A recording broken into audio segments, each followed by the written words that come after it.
Hi everyone, welcome to the Whiteleyverse with me, Connor Whiteley, for another daily short story. Now, before I start today's story, please remember to like, comment and subscribe to the channel so you don't miss any new content, and the engagement really helps the Whiteleyverse with the YouTube algorithm.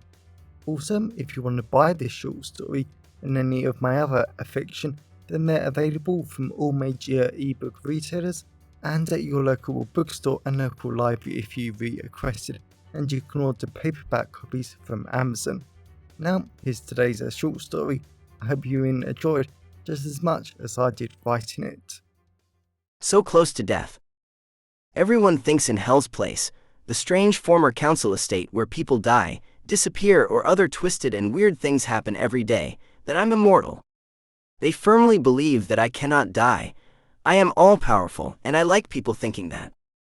You see, being Edward Hales, the mighty lord originally born in the 1800s and owned the land that Hell's Place is built on, has many advantages. Especially when I made a demonic pact so I could continue to hunt, terrorize, and make life interesting for innocent people. Yet, if life has taught me anything over the last 200 years, it is that whoever moves into Hell's Place is hardly innocent. They all have their secrets, their lies, and their skeletons, so please do not feel bad about me twisting them to my tune. They all deserve it, but one person almost killed me. And that terrified me. There was even a time when I hated killing, hurting others, and terrorizing them. That all changed one morning in 1941, and maybe if I didn't almost die, the next 100 years would have played out very, very differently. In 1941, the delightful aroma of smoke, burning rubber, and charred wood filled the street as I went along it. The Nazi bombers had attacked in full force last night. They dropped their bombs, and so many houses in Canterbury were reduced to ash. Long columns of black, gray, and white smoke veiled the sky. I frowned. I stood at the end of a long road, filled with a few smashed-up bicycles up against collapsed brick walls.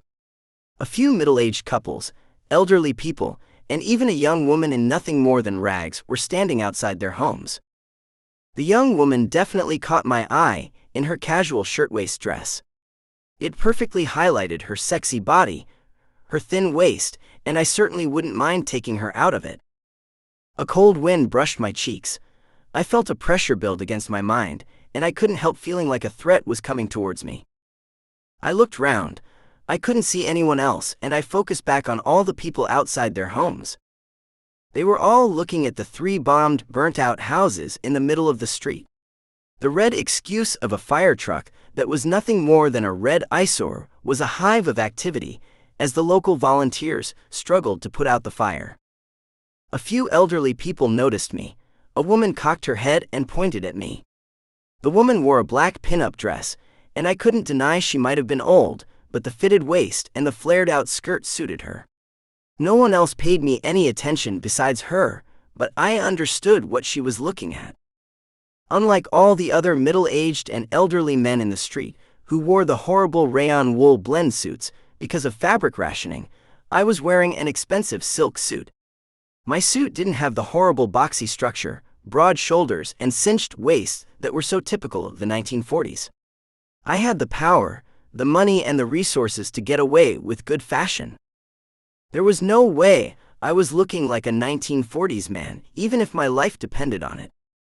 I was Edward Hales, mastermind of Hell's Place, evil incarnate, and I was going to look the part whether people liked it or not. Or maybe she was looking at my blood-red eyes. After a few moments, the elderly woman shook her head, focused back on the volunteer firefighters, and ignored me. The pressure against the back of my mind got a little stronger. I looked round and still couldn't see any danger. I actually felt sorry for the people. They had lost their homes, their memories, and now they were homeless. I wanted to reach out and offer them a shoulder to cry on, a helping hand, and someone to talk to, but I had larger plans to do today. I had to find another victim. The young woman in the shirt dress stretched her long, beautiful body. She saw me and she waved. I licked my fingers, flashed my fangs, and she smiled even more. I was about to go over to her when I felt someone standing behind me. I heard them draw a sword and I smiled. I turned round, and I was surprised to see a young man standing there.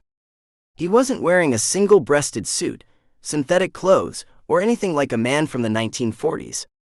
Instead, he was wearing a long black robe, and he was pointing his longsword straight at my chest. The man's brown crew cut made him look cheap, disgusting, and so beneath him, but his fighting stance was good, solid, and everything in my body was telling me to kill him as soon as possible. A slight hazelnut aroma with rich hints of vanilla and oranges came from his hair, and that concerned me more than I wanted to admit. This man made no sense. Oranges were rationed, rare, and impossible to get a hold of unless you were a child. This man shouldn't have been possible, but he was, and I was as possible as him, it seemed. "Edward Hales," the man said. "You've gone too far this time." The man flew at me. He leapt into the air. He swung his sword. I blocked the sword with my arm. He swung again. Again. Again. I blocked all the sword blows with my forearms. He didn't even cut me. The man leapt backwards. Still, his footwork was solid. His posture was perfect. The man was focused only on me. I took a few steps forward. I stumbled. My lungs felt like they were on fire. The intense aroma of oranges, vanilla, and hazelnut filled my senses. I staggered to the ground and coughed up blood. "What is this?" I asked, wiping the blood from my mouth. "Poison. A special demonic poison from Japan," the young man said. I clicked my fingers, my body neutralized the poison, and I leapt back up. I smiled at the young man. I still had no idea who he was, but I had to kill him now. He knew too much. He was too brilliant. He was a danger. I charged. My fingers turned to talons. I lashed at him. The young man disappeared. He swung from behind. I rolled forward. The young man leapt forward, swung at me from multiple directions. He was too quick. I blocked as fast as I could. I swung. I kicked. Faster. Faster. Faster. The young man kept up. He blocked. He dodged. He struck. His sword bounced off my arms, skin and body like armor. The young man leapt backwards. He rolled in the air. He landed elegantly on the ground. He sucked in the smoke-filled air. He charged. He became a blur. I blinked. He struck me, ramming his sword into my chest. Agony ripped through me. My muscles screamed. The young man twisted the sword. I whacked him across the face. He dodged. He leapt into the air. The bastard ripped the sword out. He sucked in more air. He flew at me. He lashed my chest. He sucked in more air. He struck me again. I couldn't understand.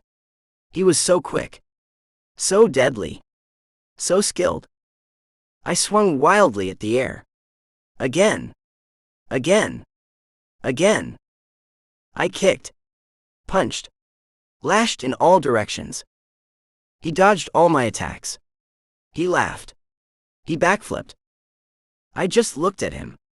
He wasn't sweating, his breathing was normal, and he didn't have any killer intention. It was important. I couldn't understand how someone could fight me of all people and not have a murderous reaction. "Who the hell are you?" I asked, clicking my fingers, and my body healed itself. The young man smiled. He clicked his fingers, and the intense aroma of oranges, hazelnut, and rich vanilla smashed into me. The healed slashes exploded open, my blood spattered across the floor, and I screamed in agony. I laughed. His sword was poisonous. It wasn't activated until he clicked his fingers. That's why I couldn't detect it. Dark red rich blood poured out of my slashes and my mouth, and I clicked my fingers. My body destroyed the poison. I forced myself up. The wonderful hints of smoke, burnt flesh, and burnt-out homes filled my senses, and it smelt so much better than the poison. I pointed my talons at him. "I'll give you a final chance to run away before I kill you." The young man made sure his footwork was perfect, his stance was perfect, and everything else about him was sheer perfection. Then I smelt it. My demonic senses activated. The pounding of his heart, the slight cracking of his heart wall, and a blood clot charging through his veins. "When I went to kick you," I said, grinning, "I must have dislodged the blood clot." The young man didn't react, but I could smell his fear, his panic, and he knew he only had minutes left to kill me. I took a step forward. Pain shot through me. I felt my skin turn soft, human, and very easy to cut. My eyes widened. It had only been a week since I last killed someone. I was going to kill someone today, because I needed the death to fulfill the demonic pact, to give me eternal life. I didn't want to kill anyone. I didn't want to hurt anyone. I didn't want this happen. The young man grinned. He sucked in more air. The blood clot raced towards his brain. We flew at each other. We slashed, punched, kicked. His sword lashed my left arm. Demonic blood spattered over the rough road. He smiled. My talons ripped into his shoulder. My talons drank up his blood. I felt my skin harden. I was going to kill him, torture him, eat him alive. We slashed. Again. Again. Again. We dodged. We blocked. We slashed each other. He sucked in more air. He flew at me. He rammed his sword through my heart. Pain flooded my body. I screamed. My talons chomped onto his flesh. He sucked in as much air as he could. My eyes widened. Panic gripped me. This would be the final attack. If he unleashed one more attack, I would be dead. I couldn't die. My talons ripped into his flesh. He kept sucking more air. I felt his muscles tense. He was about to kill me. His entire body went limp, all life drained away from his eyes, and my talons drank all his blood.